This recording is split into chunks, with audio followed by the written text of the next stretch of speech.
Ini dia Red King. Halo guys, selamat datang di channel saya. Saya akan membahas seputar Red King. Yang belum subscribe, subscribe dong, gak bayar kok hehehe. Red King adalah spesies kaiju kuno dari bumi. Dia pertama kali muncul di episode 8 serial TV Ultraman. Red King telah menjadi salah satu kaiju paling populer dalam waralaba tersebut, dan telah muncul kembali beberapa kali dalam waralaba tersebut. Popularitas Red King telah menjadikannya salah satu karakter paling terkenal dalam seri Ultraman.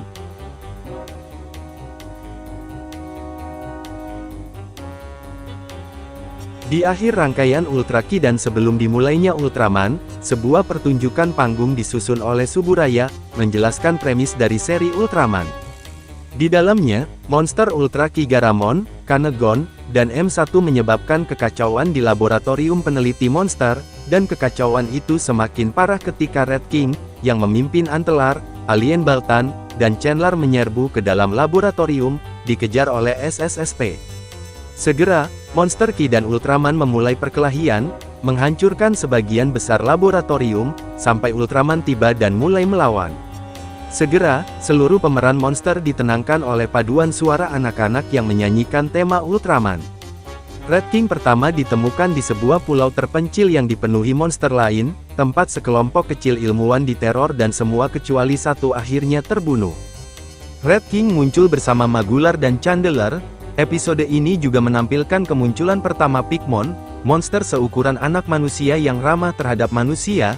Alasan kemunculan monster tersebut adalah karena medan magnet di pulau tersebut tidak seimbang, yang menyebabkan makhluk-makhluk bermutasi. Pulau tersebut diberi nama Pulau Tatara. Red King pertama kali terlihat oleh SSSP yang sedang bertarung melawan Chandler. Setelah pertarungan singkat, Red King mengalahkan Chandler dengan cara merobek anggota tubuh sayapnya dan melemparkan anggota tubuh yang terpotong-potong itu, serta beberapa batu ke arah monster itu saat ia melarikan diri, dan tidak pernah terlihat atau terdengar lagi.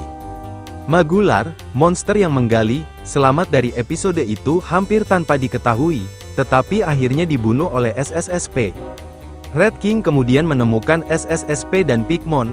Red King kemudian membuat longsoran batu yang membunuh Pigmon.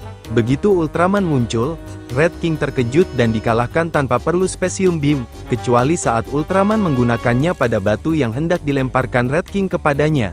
Setelah dilempar beberapa kali oleh Flying Mare, Red King ini menjadi lumpuh dan tidak pernah terlihat lagi. Red King kedua muncul di episode 25, Misteri Comet Suifon. Dia muncul sebagai bagian dari trio kaiju lainnya, termasuk Dorako dan Guigas. Ketika komet raksasa Suifon menuju bumi, divisi SSSP di Paris menemukan bahwa sinar kosmiknya mungkin memicu 6 bom hidrogen yang tidak terlindungi.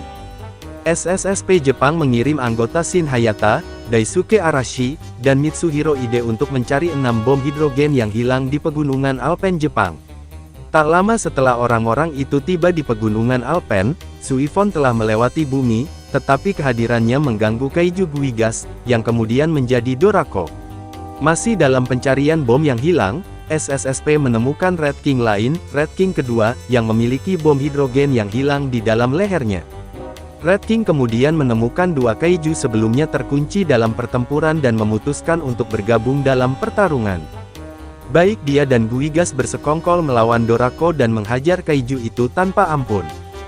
Red King dengan kejam merobek sayap Dorako, dan Dorako mati karena luka-lukanya segera setelah itu. Guigas diusir oleh Red King dan menjadi korban bom kekeringan ekstrim yang disebarkan oleh patroli sains. Ketiga monster itu tampaknya muncul dari pecahan puing komet, atau terbangun oleh radiasi komet, tidak sepenuhnya jelas. Tetapi komet itu entah bagaimana memicu kemunculan mereka. Tampaknya, Red King sekarang menghadirkan bahaya tambahan, karena telah menelan 6 bom hidrogen yang telah lama hilang. Ultraman tidak dapat menggunakan Specium Beam tanpa meledakkan bom hidrogen yang bersarang di tenggorokannya, dan Red King kedua terbukti menjadi musuh yang lebih tangguh daripada yang pertama. Setelah pertarungan yang brutal, Ultraman akhirnya melumpuhkan Red King dan mengangkatnya dari tanah dengan Ultra Air Catch. Ia kemudian menggunakan dua Ultra Slash untuk mengiris Red King menjadi 3 bagian. Ultraman mengambil bagian kepala dan leher dan terbang keluar angkasa bersamanya agar bom hidrogen dapat meledak tanpa membahayakan.